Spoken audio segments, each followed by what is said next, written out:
এখন তো এক একজন এক একদিকে চলে গেছে, কথাবার্তা হয় না। এই শুরু আমাদের ভিতরে বিচ্ছেদ হওয়া। টাকা হয়েছে তো কি হয়েছে, আমরা একসাথে থাকবো বাইরে। তোদের সাথে একসাথে চলাফেরা করার যে আনন্দটা, মুহূর্তটা না, সেটা কখনো ভোলা যায় না।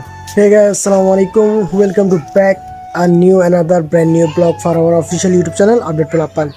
সো গাইস, আজকে এটা ব্লগও বলা যায় যা, বা সামান্য ভিডিও বলা যায়, কজ আজকের ব্লগটা পাবলিকলিভাবে কিছু নাই। আজকের ব্লগটা আমার কিছু নিজস্ব পার্সোনাল ইস্যু নিয়ে, যেটা আপনাদের সাথে শেয়ার করা যেতে পারে, এমন কোনো বড় কিছু না। তাই গাইজ আজকে ব্লগটা স্টার্ট করা। আর আজকে আমার ফেভারিট কিছু প্লেস নিয়ে কথা বলবো, ফেভারিট কিছু পার্সন নিয়ে কথা বলবো। সো আমরা যাই সেখানে, and let's get start this blog. And সাথে থাকুন অ্যান্ড এনজয় করতে থাকুন, পাশে থাকুন। চলুন স্টার্ট করি আমরা ব্লগটা। আর গাইজ এখন যাচ্ছি সেই দিকেই। আপনারা তো ভিডিও দেখছেনই এর আগে আমার, সেখানে যাচ্ছি, পশ্চিম পাত্রের দিকে যাচ্ছি। সেটা আমার খুব ফেভারিট একটা প্লেস। সেখানে যে কথা হবে, এখন একটু সিনেমাটিক ভিউ দেখতে থাকুন আর এনজয় করতে থাকুন গাইজ। স্টার্ট। আমার পিছনে মানুষ আছে, তারা আমাকে এই অবস্থায় কথা বলতে যে আনকমফোর্টেবল ফিল করতে পারে, তাই সিনেমাটিক ভিউটা এনজয় করতে থাকুন। Let's start. আর গাইজ, এটা হচ্ছে আমাদের রাস্তা, এদিক দিয়ে যাই পশ্চিম পাত্রের দিকে। আর সামনে একটা মসজিদ আছে। এটা হচ্ছে রাস্তার পাশে পুকুর, পুকুরের গা ঘেঁষে যেতে হয়। এদিকে নতুন একটা দোকান দিছে, এই দোকান এখনো চালু করে নাই, আপাতত কাজ চলতেছে, চালু করবে মেবি কিছুদিনের ভিতরেই। এই রাস্তা দিয়ে গাইজ অনেক স্মৃতি জড়িয়ে আছে আমাদের। এটা হচ্ছে মসজিদ গাইজ, এখানে আমরা আসি নামাজ পড়তে। আপাতত এটা আমাদের সমাজের মসজিদ না, বাট এখানে আমরা সবাই নামাজ পড়তে আসি। আমাদের মানে টিম মেম্বারের ভিতরে যারা আছে সবাই এটাতে নামাজ পড়তে আসি। আর রাব্বি বলেন, আমি বলি, ফাহিম তো এখানে থাকে না, ফাহিম তো থাকে দুর্গাপুর। ফাহিম মাঝে মধ্যে যখনই আমাদের বাড়িতে আসে তখনই এটাতে নামাজ পড়ে। আর এমনি বলেন জুয়েল ভাই বলেন, হাসান বলেন, এখানেই নামাজ পড়ে। তো আমরা এখন মসজিদের পিছনে রাস্তাটা যেতে হয় পশ্চিম পাত্রে, এদিক দিয়ে যাচ্ছি। কাজে ঢোকার আগে গাইজ প্রায় সময় এদিক দিয়ে যেতাম, আড্ডা দিতাম, মানে কথাবার্তা বলতে বলতে যেতাম। আর কাজে ঢোকার পরে গাইজ আর তো সময় হয় না, প্রায় উইকেন্ডে যাওয়া হয়। উইকেন্ডেও বেশিরভাগ যাওয়া হয় না, বেশিরভাগই সময় ঘরে ঘুমাই বা অন্যান্য কাজে ব্যস্ত থাকি। আর এই যে বাইকটা দেখতেছেন, এখানে আমরা মানে প্রায় মানে বাইকের উপরে ছবি টবি তুলতাম, প্রায় সময় বাইকটা থাকে এখানে। এদিক দিয়ে যেতে হয় গাইজ। আর এই বাড়িটা গাইজ অসাধারণ একটা বাড়ি। যখন এই বাড়িটা কাজ চলতেছিল গাইজ, মানে কি বলবো, এখানে ভিউগুলো সুন্দর ছিল, আমরা ছবি টবি তুলছিলাম, ছবিগুলোর ভিউ সুন্দর ছিল। আর এই জায়গাটা খুব মনে পড়ে গাইজ, অনেক হাসি ঠাট্টা করছি। আর এইদিকে ছিল আমাদের হালা লাভ স্টোরির নাটকটার শুটিং। এই যে বিল্ডিংটার পাশেই ছিল আমাদের হালা লাভ স্টোরির, এদিকেই শ্যুট নেওয়া হয়েছিল। এখানে যে প্রপোজ করছিলাম যে হালা লাভ স্টোরির নায়িকাকে গাইজ, সেটা এখানে শ্যুট করছি।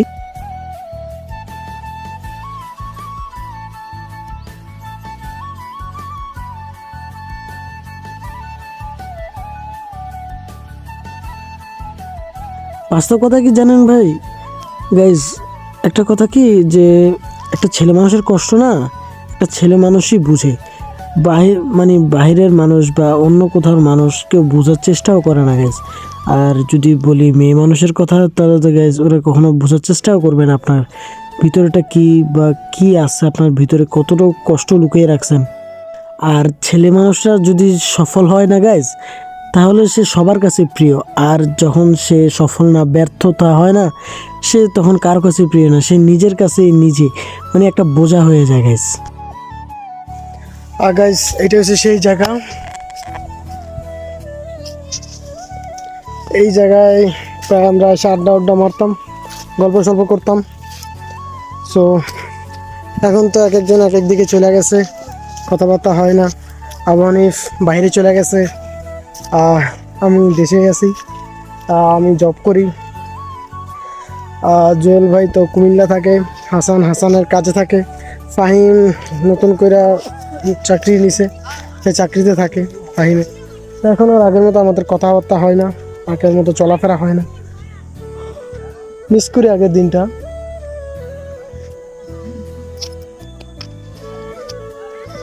হ্যাঁ, আগের দিনটাকে খুব মিস করি, কজ আগে একসাথে চলাফেরা করতাম, ঘোরাফেরা করতাম, এই আগের মতোই। 2021 সাল না 22 সাল, মেবি 22 সাল হবে, আমরা একসাথে হয়েছি, একসাথে চলাফেরা করছি। তখনই আমাদের ফার্স্ট কথাবার্তা, চলাফেরা শুরু, তখন পথযাত্রা তখনই শুরু। আমি 21 সালে ইউটিউব চ্যানেলটা খুলছি, দেন 21 সালে তো কোনো ভিডিও আপলোড দিই নাই, 21 সালে লাস্টের দিকে আইডিটা খোলা হয়েছে। 22 সালের ফার্স্ট বা মাঝামাঝির দিক থেকে ইউটিউব চ্যানেলের কাজ শুরু হয়েছে। দেন একসাথে হওয়া, একসাথে চলাফেরা করা, একসাথে ব্লগিং করা, ঘোরাফেরা করা, আড্ডাবাজি, মানে অনেক ধরনের মজা মাস্তি। সো 22 সালটা যেভাবে হোক কাটলো। 23 সালের মাঝামাঝি সময়টা ভালোই ছিল। দেন 23 সালের মাঝামাঝি সময় এসে আবনের সাথে একটা ফ্যামিলি ম্যাটার নিয়ে ঝামেলা হয়ে গেল। আবনের সাথে প্রায় 1 বছরের কাছাকাছি কথাবার্তা হয় না। দেন এই শুরু আমাদের ভিতরে বিচ্ছেদ হওয়া, আবানিফকে রোস্ট করে ভিডিও ছাড়া, আবানিফের সাথে কথা না বলা, আবানিফকে রোস্ট করা, আবানিফও আমাদেরকে রোস্ট করতো, দেন অন্যরকম একটা ব্যাপার চলে আসছিলো নিজেদের ভিতরেই। তারপর আস্তে আস্তে কি আবানিফের সাথে যখন পেঁচাপ হলো, তখন জয়ের ভাইদের সাথে, হাসানের সাথে দূরত্বটা বাইরে গেল গা আমাদের ভিতরে। তারপর এই বছর 24-এ কিছুদিন হয়েছে রাব্বির সাথে ঝামেলা হয়ে গেল আমাদের ফ্যামিলি ম্যাটার নিয়ে। রাব্বির সাথেও এখন কথা হয় না, রাব্বির মতো, আমি আমার মতো, কথাবার্তা হয় না আগের মতো। ঠিক ওইরকম মিলটা নাই গাইস, যেই মিলটা আমরা চাচ্ছিলাম সেটা নাই। আর অন্যরকম একটা জিনিস কাজ করতেছে ভিতরে। আগে যেভাবে আড্ডা মারতাম, যে ফিলিংসটা ছিল না, আগে টাকা ছিল না পকেটে, একটা চা নিলে সবাই মিলে ভাগ করে খাইতাম, আলাদা একটা ফিলিংস ছিল। আর এখন পকেটে টাকা আছে সবারই, কিন্তু আর সে আগের মতো মজাটা আর নাই, ফিলিংসটা নাই। আগে ভাবতাম যে কোনো কিছু হইব না, টাকা হয়েছে তো কী হয়েছে, আমরা একসাথে থাকবো, একসাথে চলাফেরা করবো, আমরা একজনের না ভুললেই তো হয়। কিন্তু গাইজ একটা সময় যাওয়ার পর হয় না, এটা এটা এটা কখনোই সম্ভব হয় না যে একসাথে চলাফেরা আগের মতো, এটা কখনো সম্ভব হয় না আগের মতো একই সাথে চলাফেরা করা। ফ্যামিলির কাজে আবানিফ বাইরে চলে গেল।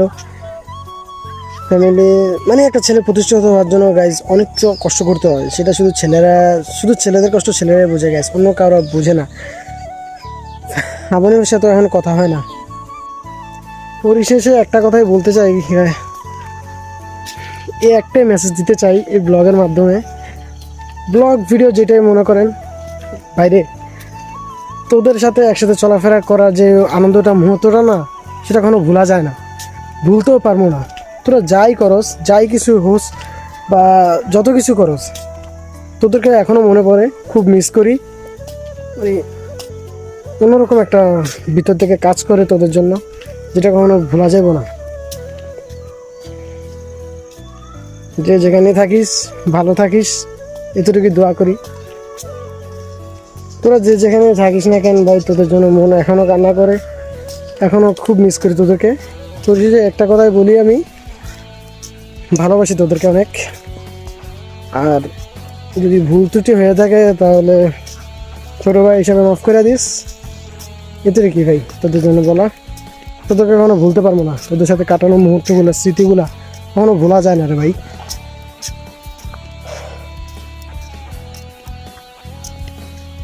2022 সালটা যদি আবার আসতো না, তখন এই যে ঘটনাগুলো ঘটে গেল না, সেটা কখনো ঘটতে দিতাম না। যদি হতো, যদি 2022 সালটা আবার আসতো, কখনো ভোলা যাবে না এই সালটারে। 24 তো অনেক কিছুই দিল, সাথে সাথে অনেক কিছু কায়রাও নিল। ভালো থাকিস তোরা, এতটুকু দোয়া করি। যেভাবে থাকিস দোয়া করিস, আমিও দোয়া করি। এতটুকু রইল তোদের জন্য কথা। এতটুকু ছিল ব্লগ। ভালো থাকবেন, সুস্থ থাকবেন, ফান পিস। পুরো কথাটা বুঝাই বলতে পারিনি গেছে, আর আমার সময় হয়ে গেছে চাকরিতে যাওয়ার, তাই আর কথাবার্তা বলতে পারতেছি না। ভিতরে কোনোরকম কাজ করতেছিল, তাই আজকে ব্লগটা করা। মানে নিজ থেকে নিজেরই খারাপ লাগতেছিল, তাই ব্লগটা বাদ দিয়ে দিলাম। আল্লাহ হাফেজ, ভালো থাকবেন। হাসান পিস।